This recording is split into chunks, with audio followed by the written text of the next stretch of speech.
If you're pouring everything into growing your caseload but still not building real wealth, Lee Rudin has a reframe that will change the way you look at every case that walks through your door. All right, and we're here with Lee Rudin of Rudin Law. Welcome to the show, Lee. Thanks for having me, Darren. I'm excited. Yeah, absolutely. I've been really looking forward to this conversation. I came across you on LinkedIn. I said, we've got to have this dude on the program. I think you're doing things just so uniquely and innovatively, and really, really standing out. One of the first questions I want to ask you is, where does this creative streak come from? Is this just part of who you are, or what inspired you to kind of be different? Yeah, I mean, I don't like I didn't come from a family of artists or musicians or actors, but I've always liked kind of all that stuff, big music fan, movies, TV. I guess I don't know, like being silly, and I live in New Orleans, so costumes are, part of everyday life. And I figured you're going to start a law firm, start a business in a crowded space. You better be different to stand Yeah. out if you want to be known. And, in our business, like many businesses, you got to get attention before you can get clients. So I figured let me lean all the way into that as long as it felt comfortable, and it does. Yeah, absolutely. I can relate a little bit, I think. It's law and wealth management are both very, staid professions, right? So, when I came out with my book and I wanted to call it The Lawyer Millionaire, that's a bit of a statement. And, you're definitely making a statement. You've had some incredible growth. Tell us a little bit before we dive in too deeply, just about who you are, what your firm is, what you're doing, just so our audience can get to know you a little bit. Sure. Law firm. It's called Rudin Law, named after me. It started out of a bedroom in my house.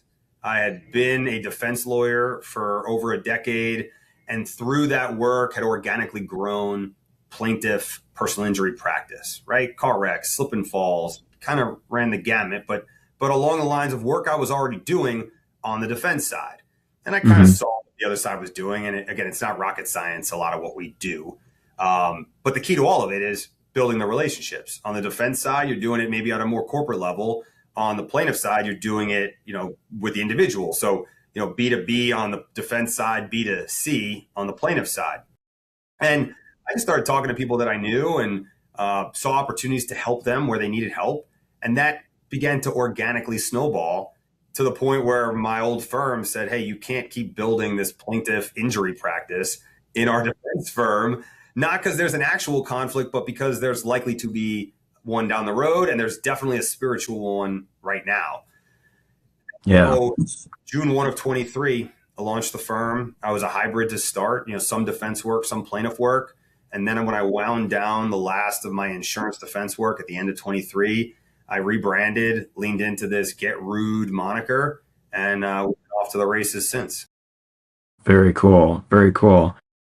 Were you kind of already doing really well? You grew incredibly, very quickly. You launched in 2023, is that right?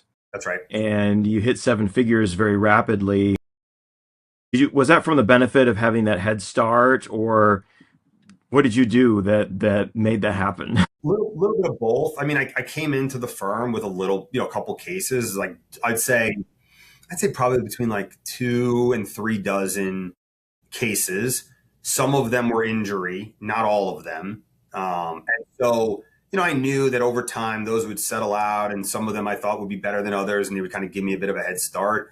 But I think, when I talk to young lawyers or people that are just trying to get out of their existing firms, I tell them, you got to be able to swallow hard for a couple months at least, where money's not coming in and it should be going out, right? If you're not out there trying to acquire cases, meaning you're doing lead generation type purchasing, or you're advertising on social media or through Google pay per click, whatever it is to get those cases in the door immediately. If you're not willing to spend that, you're probably not ready to come out either.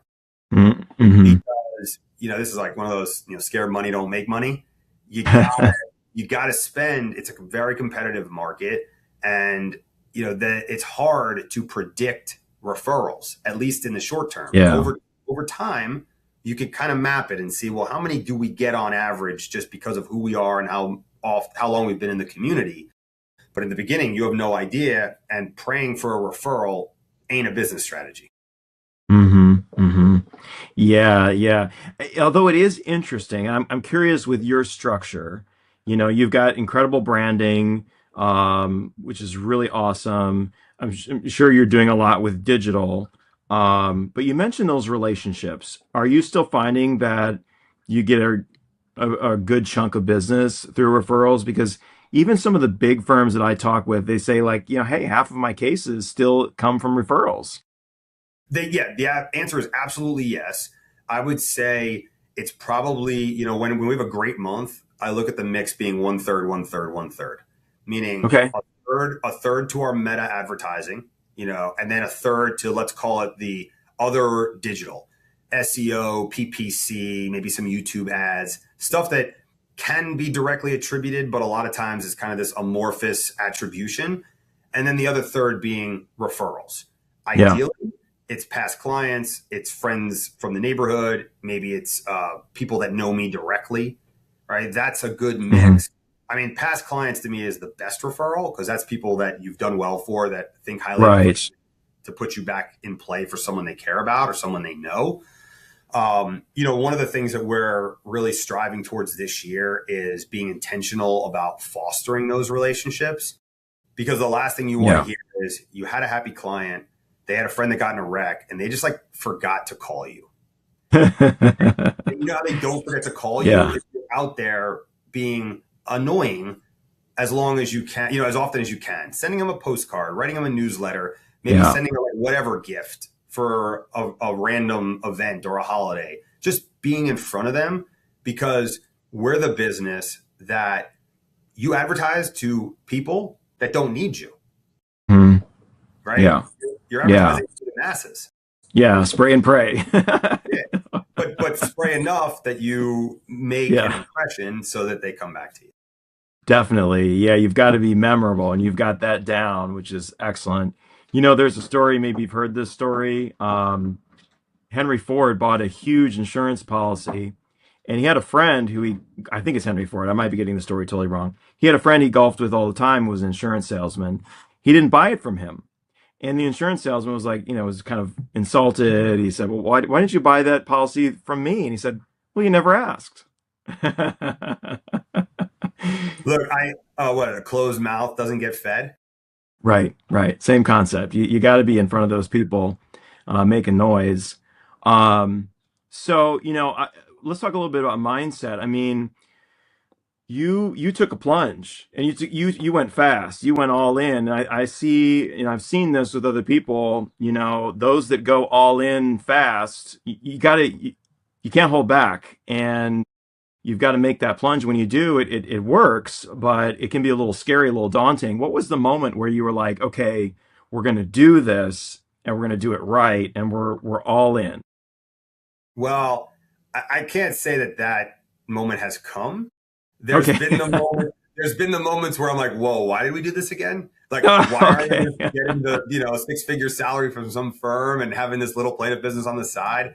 And I joke because I really do love this. Like the operation of the business, the marketing, putting the puzzle pieces together is really engaging to me, and exhilarating. But I think what happens is, and this is what I've told folks, you got to give yourself runway. Let's call Yeah. it 3 or 4 months of absolute pain, because even if you're billing by the hour, right, you're not doing plaintiff contingency work. It's going to take a while. You got to finish the first month of work to bill Yeah. it, to have it come back in 30 days later, maybe 60 days later. Now you're finally seeing $1 from day one of your firm's birth. Yeah. And then with contingency fee cases, like we are in Louisiana, we're a $15,000 minimum. So figure like with proper treatment, you can get a case resolved in 90 days. Again, check comes in, check gets signed, check clears. You're talking about still like that 90 to 120 day window before you're seeing $1 of your new Yeah. efforts. That's, I think, where people have to get comfortable. And that's for kind of crappy cases. The good stuff could take years. So you got money Yeah. out the door on marketing, on staff, on rent, on case costs. And like, you better be able to have that. You better have that appetite. Otherwise, you might be better served being at a firm. Yeah, yeah. I'm glad you mentioned that because I see a lot of law firm owners that maybe stay stuck in that growth mode for so long. And, it can be really easy to grow, get to seven, eight figures in revenue, but you're not paying yourself what you could be making somewhere else very easily. So, you're right. There is the kind of that runway, but there comes a point at which we got to make sure we're prioritizing profitability. Well, you when we talked offline before this, right? Maybe last week or Huh? so, you told me, profit first and your recommendations on how to structure some of the accounts. And I did it. I took an account that like basically was dormant and I Nice. changed it into the profit account. And we had a nice result the other day. And I said, you know what? I'm going to put money in there. Now, hopefully I don't have to take money out of there, meaning like don't come due. But I said, let me try this because you're not the first person to say to me, hey, Lee, like when you get a good result, not a home run, but like you hit a nice double, Yeah. take some of it for yourself. So you remember why you're doing it and you don't Yeah. get disenchanted with the whole process because it's a reality. Yeah, it can be really easy to kind of fall into the growth trap. I've been there myself, right? Where you're reinvesting, reinvesting, reinvesting, grow, grow, grow, grow, grow, and that's great. But we need to take home money too. We need to build wealth. Yeah. Somebody said to me the other day, they said your pre-litigation cases, right, in a contingency fee model, those are cash flow. And Hmm. your litigated cases are the wealth builders. Okay. Okay. Now, it's not going to be exactly true across the board, but figuring if you're litigating it, unless you're doing it because you want to tell the insurance company to fuck off, if you're litigating it, it's a good case. It's got meat on it and it's going to return a better number. So Yeah. that makes a lot of sense to me, theoretically. So, but again, if you have a fully litigation docket, you better figure out how do you fund your existence as a firm because litigated cases take longer Hmm. and Yeah. then the Yeah. cycle of resolving those. Right. That's a good way of looking at it. Absolutely. And cash flow really is the lifeblood of a firm, So I'm glad you're looking into profit first because I think that is great for firms that have such, so much cash flow volatility. Can really help you be prepared for that and make it easy, because examining your financial statements on a regular basis is something we should all be doing, but it takes time. And it can be hard to really dig into that and make it make a lot of strategic sense. Let's talk a little bit about your team. You've really embraced offshoring and having team members who are out of the country who can really help you effectively. How tell us about that? How you've made that really work successfully? Yeah, well, I think, in my case, necessity was the mother of invention, right? I needed to be nimble financially because I was starting out. I needed support, but I didn't necessarily have the bandwidth to bring on a 50, 60, $70,000 local employee, whether it's a paralegal or whomever. So I wanted to be creative about that. And I started exploring an offshore team, brought some folks on who were bilingual, who could help me on the phones, could help me with management of cases, and found that there's great talent across the globe. You have people that are Yeah. hardworking, really appreciative of the opportunity, which is different than in some communities, right? Where people come to work and think that you owe them something versus the other way around. And look, I'm just looking to find people that are good people. We're in a tough business, right? But you do well by doing good for others. And so people have to embrace that idea because you're seeing people on sometimes their worst day and they're going to be nasty to you and they're fussy and they're impatient and they're hurt. And like we're bearing the brunt of that sometimes when the ire really isn't directed at us, but they don't know where to direct it. So we get it. And Yeah. so my team needs to feel like they're supported and that they're willing to take that because they understand it is in the service of the client. Yeah, a lot of lawyers are afraid of doing that. They're afraid of quality issues. I mean, delegation itself is very difficult for many of us. What has been your experience? So I would say that it's a mixed bag. Across the board, I've never felt that I've hired someone who wasn't appreciative of the opportunity. Obviously, like any hire, you you deal with the personality traits and the characteristics of the person. Some people have the innate traits that make them successful, some don't. You can train everybody, but they might only be as good as the training. I equate offshore team members to AI, to the secretary sitting outside of your office door. They're only as good as the instruction and the Mm, follow and the yeah. review. And if you give AI a bunch of crap, you're going to get a bunch of crap back.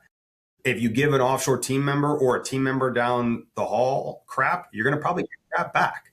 The difference is AI is really cost effective. Offshore team members can be very cost effective, but that secretary who's been doing it for 35 years and has a almost six-figure salary and benefits and all that is not cost effective and may be a worse employee than any of the other things we just tossed around. Yeah. Yeah, I found that I'm not as good as I thought about getting what's in my head translated or put on paper or and so that was a big learning curve for me.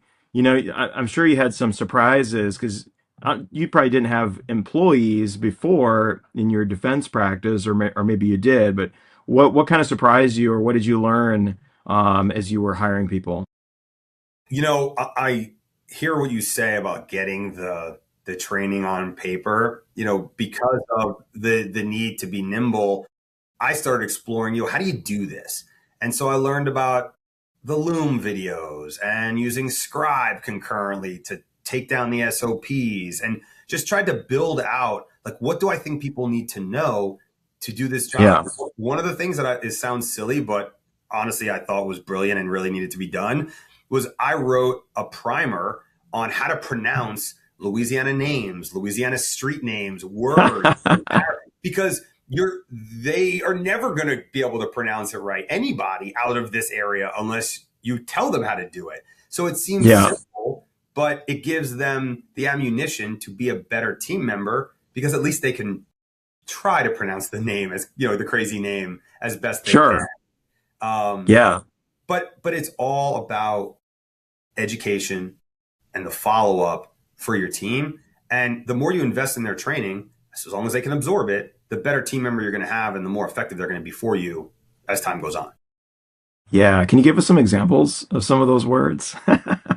Well, there's a great street here in New Orleans called Chapatulas. All right. It's got probably I've got heard some of that. Native Americans, but it starts with a T.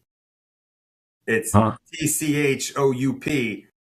Every name that you would think, we have a bunch of like siren streets, like the I guess the Greek sirens, and they're all pronounced wrong.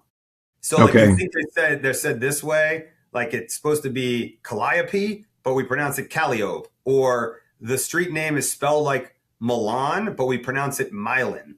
Again, silly things that knowing how to pronounce it will give you Yeah. instant cred with the people you're talking to because you sound like you're from here, even though you're clearly not from here. Oh, yeah. Yeah. I know Calliope from watching Grey's Anatomy. Yeah. Um, Calliope, the Calliope right. Project. Yeah.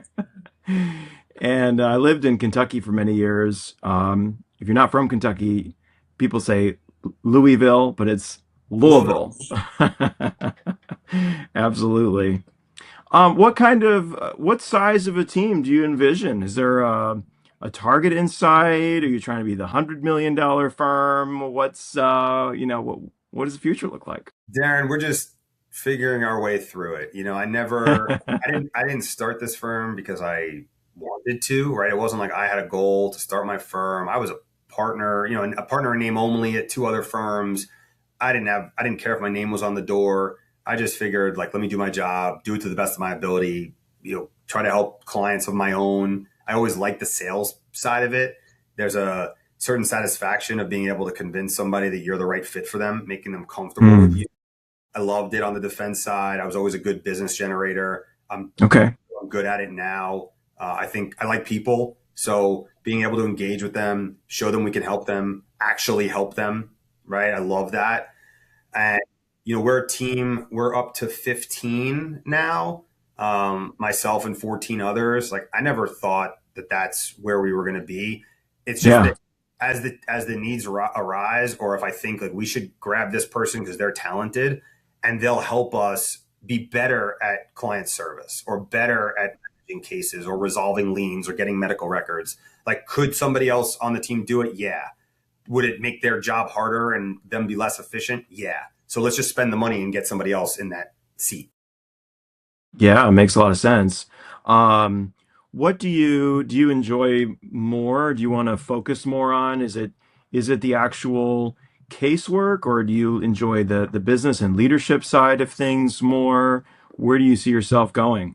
I think everybody can look at me and say, "Oh, this guy likes the marketing and he likes being on the podcast and speaking at Yeah. conferences and doing the social media videos." Like, I really do like that.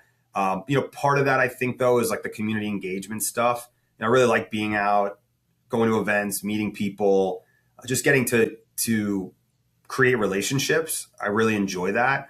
The minutia of HR and office management, no, I can delegate that. And in terms of the casework, I'm I'm good at it, but there's plenty of good lawyers, so that's a place you can delegate. You can't necessarily delegate being the front person if Yeah. you're good at it. So if my face has to be on the videos, then my face has to be on the videos.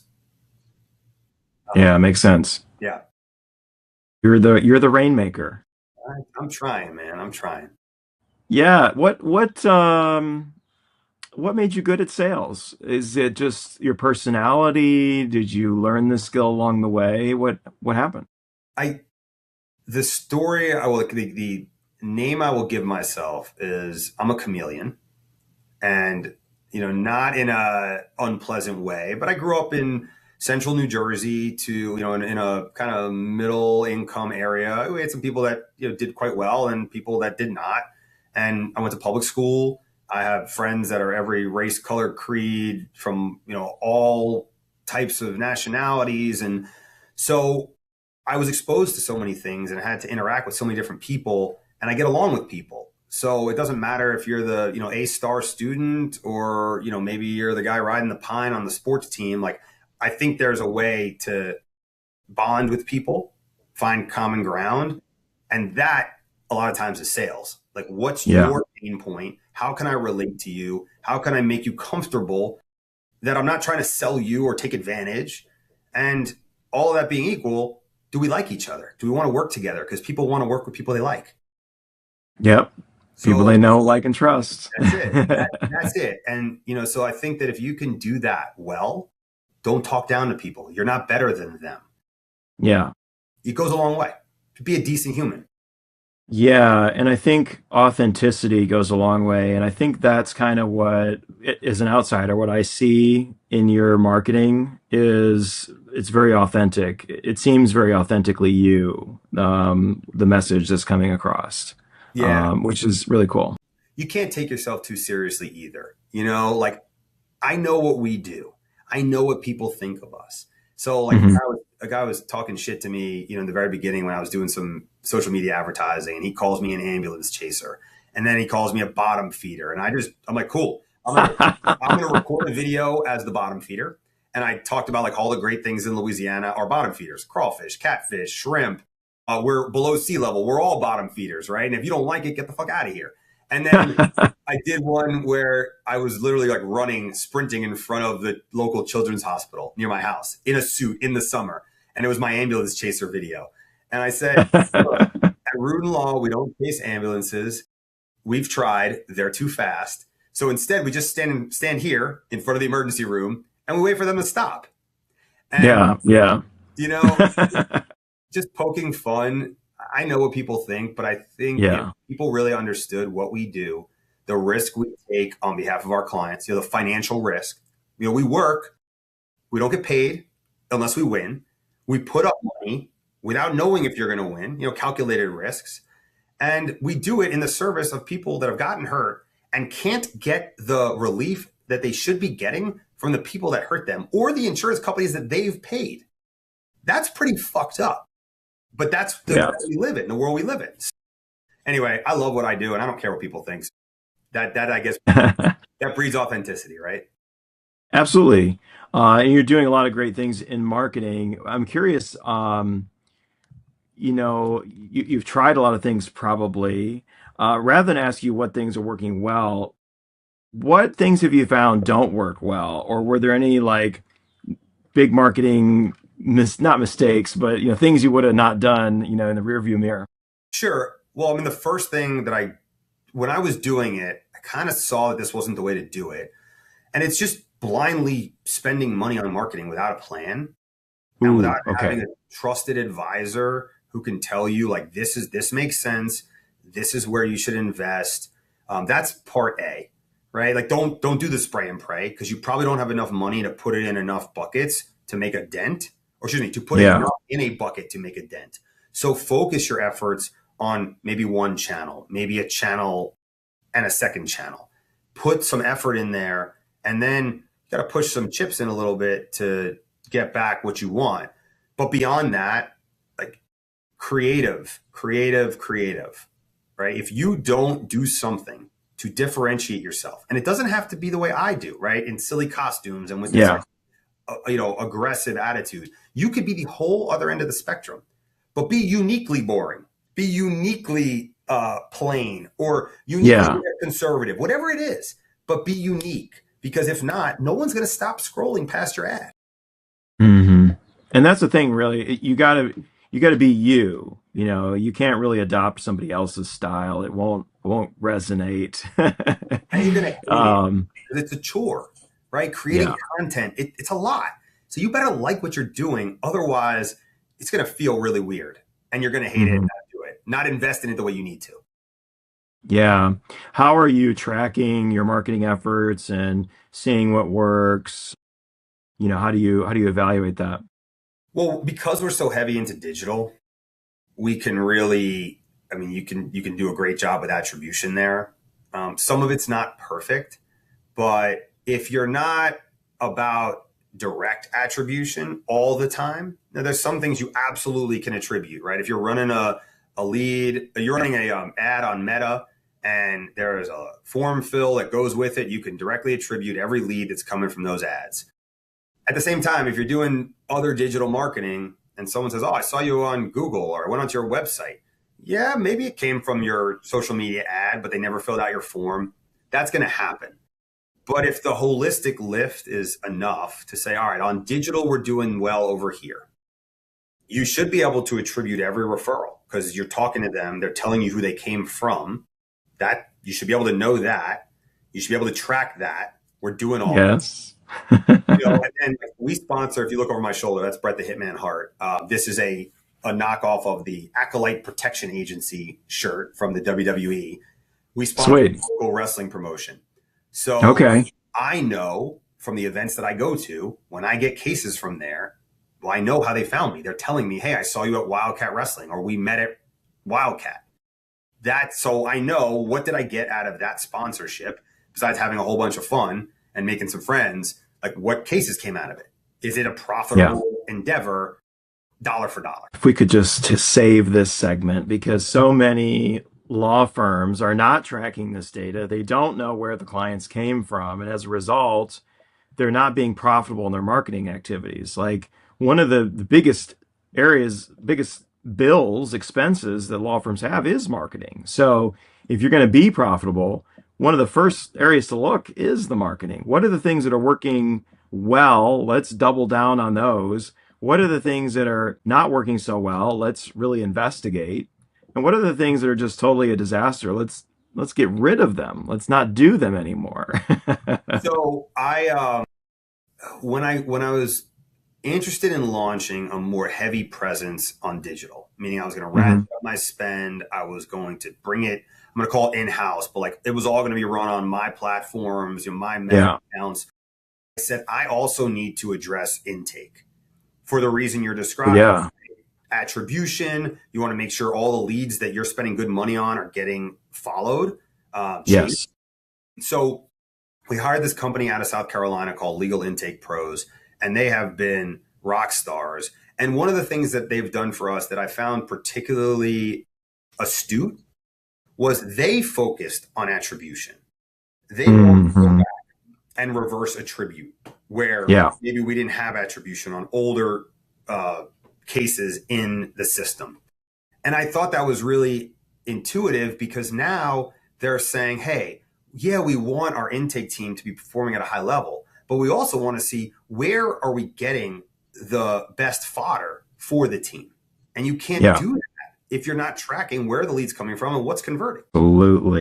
And you're going to be swayed to try all these new things you see other people doing, but it may not work well for you. You got to focus on what's really dialing in for you. That's Uh, the shiny object syndrome. yes. Look, I'm as guilty as the next guy.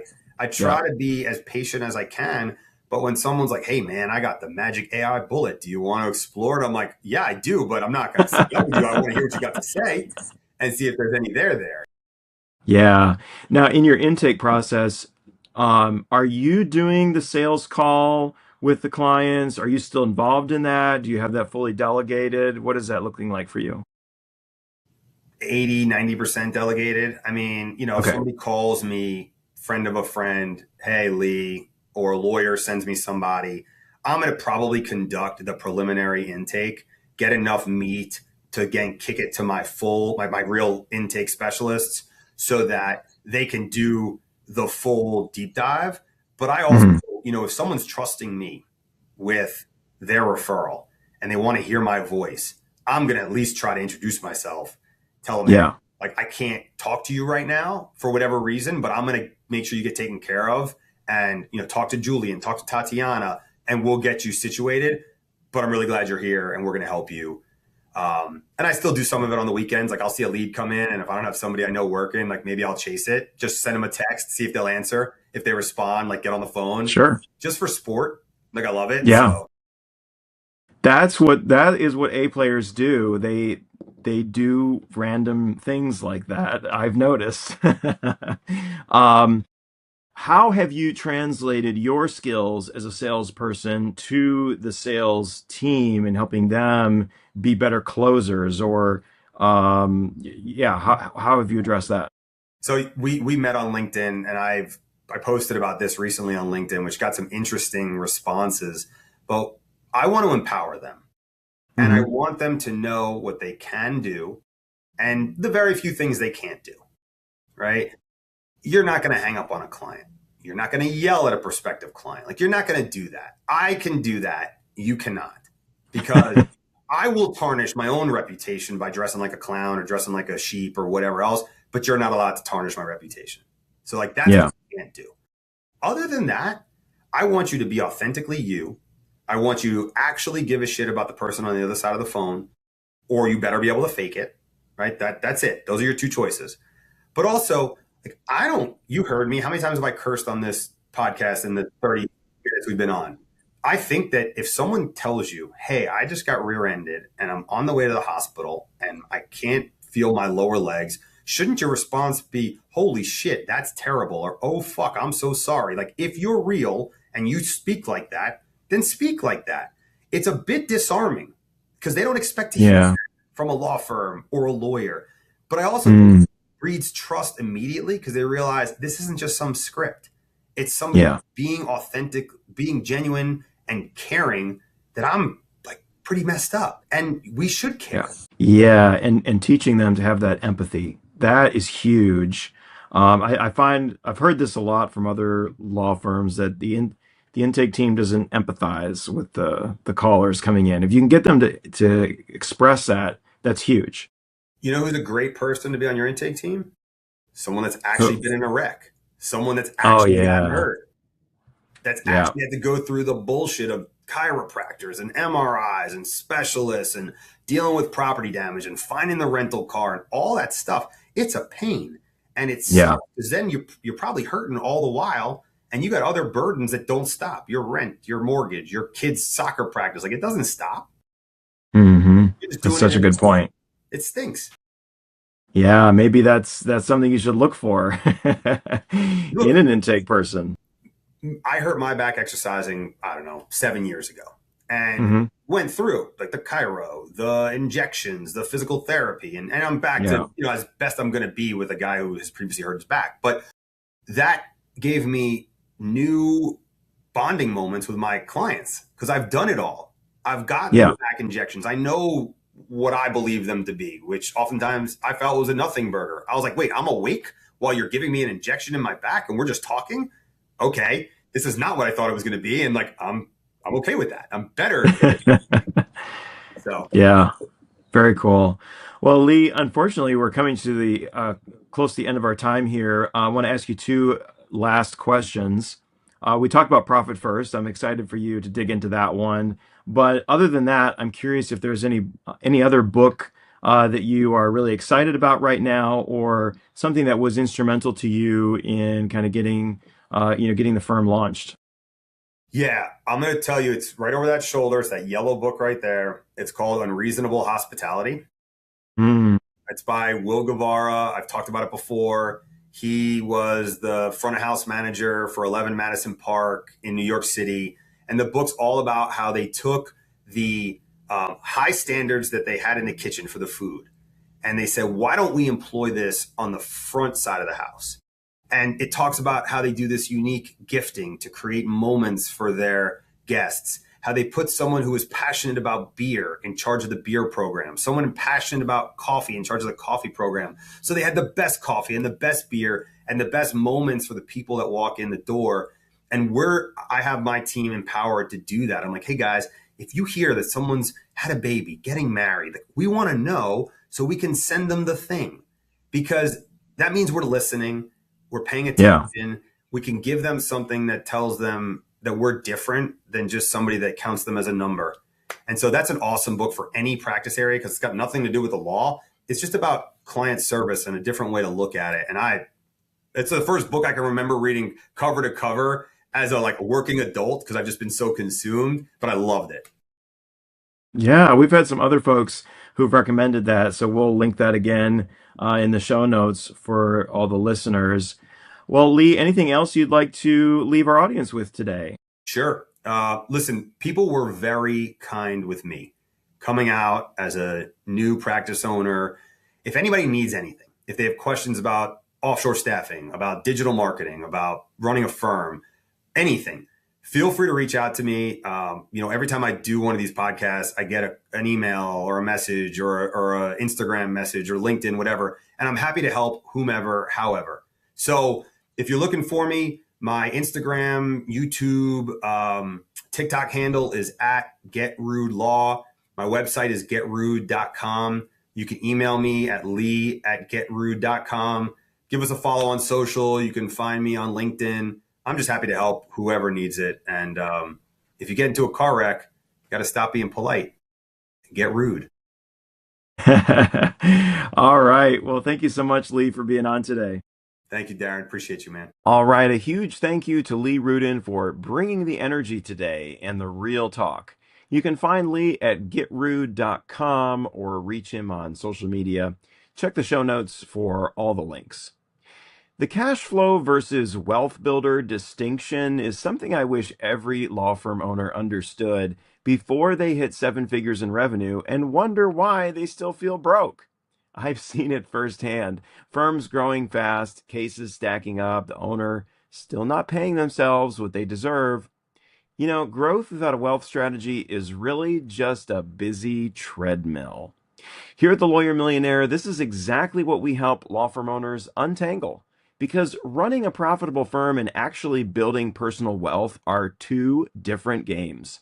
And many are only playing one of them. We work with law firm owners to connect the dots between what's happening in your business and what's actually accumulating in your personal wealth picture. That's the integration that changes everything. And right now, I'm opening up a limited number of intro calls for law firm owners who are ready to stop leaving money on the table. If that's you, head over to lawyermillionaire.com and book your call today before those spots are gone. Well, That's it for today, friend. And remember, if your law firm isn't building you wealth and freedom, what the hell are you doing? Can I get an amen? I'll see you next time.